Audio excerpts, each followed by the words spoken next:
안녕하세요. 영성결 클래스 구주의 박정우입니다. 오늘은 육과 구원의 확신에 관한 주제입니다. 구원론에 관한 내용입니다.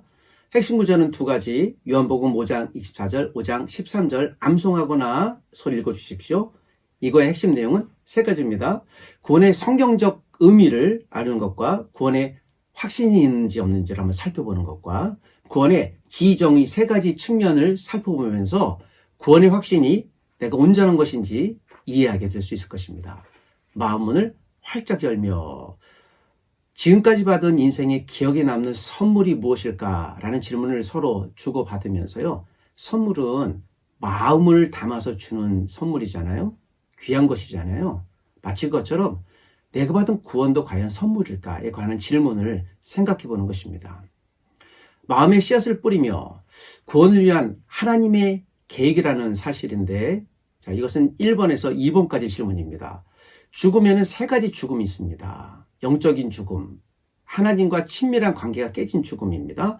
육적인 죽음, 우리의 몸과 영혼이 분리되는 죽음입니다. 영원한 죽음이 있는데 회복이 불가능한, 즉 하나님과 관계가 완전히 깨져서 이제 심판을 받는 그런 상태입니다. 여기서 우리가 이 죽음에 관한 내용을 살펴보면서 왜 구원이 중요한지 살펴볼 것입니다. 죄의 문제를 해결하기 위한 예수 그리스도가 왜 하나님의 메시아로서의 계획인지를 성경적으로도 살펴볼 수 있을 것입니다. 믿음으로 없는 구원, 3번에서 5번까지 질문인데요. 구원을 얻기 위해 필요한 것이 무엇일까? 그리고 내가 언제 구원이 흔들렸나? 확신을 말하는 것이죠. 우리가 종종 확신이 흔들렸다, 안 흔들렸다라는 말을 쓰잖아요. 이 부분에서는 이것을 성경적으로 명확히 정리할 수 있으실 것입니다. 구원의 내용, 세 가지인데요. 지정의에 관한 내용을 살펴보면서 우리가 지적인 것, 또 감정적인 것, 의지적인 것이 구원의 확신을 이루는데 왜 필요한지를 성경에 있는 내용을 통해 살펴볼 수 있을 것입니다. 구원의 단계 세 가지를 살펴볼 수 있는데요. 칭의, 성화, 영화에 관한 내용입니다.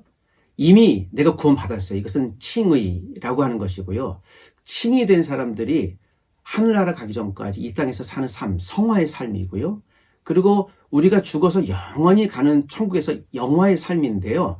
자, 이것은 중요한 것은 조직 신학적인 정의인데 이것을 혼동하면 내가 구원을 받았는지 안 받았는지, 또 받은 구원도 잃어버릴 수 있는지 없는지, 이런 신학적인 왜곡을 방지하기 위해서 세 가지 있는 내용을 넣습니다. 꼭 살펴보시기를 부탁드립니다. 일상의 열매를 거두며 오늘 배운 내용을 정리하면서요. 요한계시록에 있는 우리가 천국에 관한 설명을 보면서 요한계시록은 그리스도인들에게 희망과 소망의 책이다라고 볼 수 있는 거죠. 결코 두렵거나 떨림의 책이 아니라, 그러므로 내가 받은 구원은 기쁨과 소망의 하나님의 선물이라는 것을 확신할 수 있을 것입니다.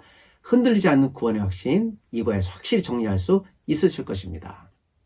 육과의 마음 나눈 도구는 영적 생태도 스피리추얼 에코그램입니다. 에코그램이 생태, 환경, 그런 뜻이 있는 단어인데요. 내 주위 사람들 또는 그룹, 모임 등과 주고받는 영향과 관계의 다양성을 살펴볼 수 있는 측정 도구입니다. 내가 맺고 있는 영적 관계가 어떤 사람들과 맺고 어떤 단체들과 맺고 있는가를 스스로 한번 살펴보는 것인데요. 자, 이 그림에서 보듯이 이것은 제가 만든 것인데 저는 여자친구와 굉장히 밀접히 관계되어져 있습니다. 제 부인을 얘기합니다. 그리고 교회, 부모님, 기도 모임, 그런 모임들과 깊은 관계가 있는 걸 살펴볼 수 있을 것이에요. 이걸 보면 저란 사람이 어떤 사람인가 알 수 있죠. 그래서 생태도는 그가 또 내가 어떤 사람들과 관계를 맺고 있는지를 보면서 내가 도와줄 수 있거나 나도 참여할 수 있거나 그런 관계를 얘기합니다. 여기서 한 가지 유의할 것은요. 생태도 기호인데요. 여기에는 친밀관계, 소원관계, 애착관계, 갈등관계가 있어요. 우리의 관계가 애착관계가 되신 분들이 있는데, 자, 이 부분이 오늘 생태도의 가장 중요한 부분입니다. 붙어 있어요. 이건 굉장히 위험한 관계라고 볼 수 있거든요. 왜냐하면 사람은 각기 떨어져 있는 다른 사람들, 다른 관계들을 맺고 살아가는 존재입니다. 부부 사이가 애착관계가 있으면 약간의 문제가 있을 수 있고, 부모와 자녀 사이에도 애착 관계가 있으면 과도하게 밀착되어 있어서, 왜냐하면 다 사생활이 있거든요. 그것은 분리된 것이 아니라 존중의 의미입니다.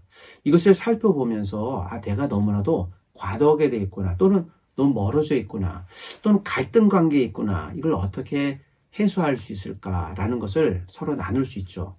개인, 가족, 그룹 또는 교회에서도 이러한 내용을 살펴보면서 성장하고 또 성숙하는데, 자기 성찰하는데 굉장히 좋은 도구가 될 수 있습니다.